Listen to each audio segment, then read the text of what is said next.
Sejumlah lahan persawahan di Desa Manang Resmi Kecamatan Muara Beliti Kabupaten Musirawas mulai menerapkan tanaman padi organik pada musim tanam tahun ini.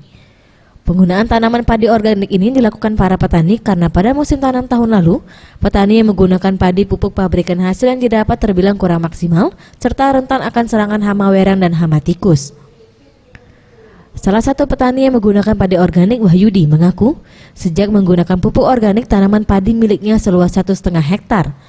Hasil yang diperolehnya pun cukup meningkat, yakni jika biasanya hanya 70%, namun kini mencapai 90%. Selain hasil yang cukup maksimal, biaya operasional pun terbilang minim, karena hanya menggunakan tenaga saja untuk mengolah pupuk organik yang berasal dari sisa jerami padi, tanaman sayuran, serta kotoran hewan.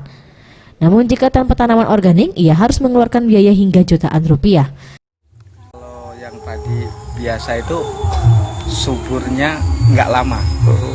Kalau yang pakai organik itu bisa lama, Pak. Dan kondisi tanahnya itu makin bagus. Itulah misalnya ini yang padi pakai pupuk pabrik itu mungkin 65%, kalau ini bisa mencapai 85 sampai 90%, Pak.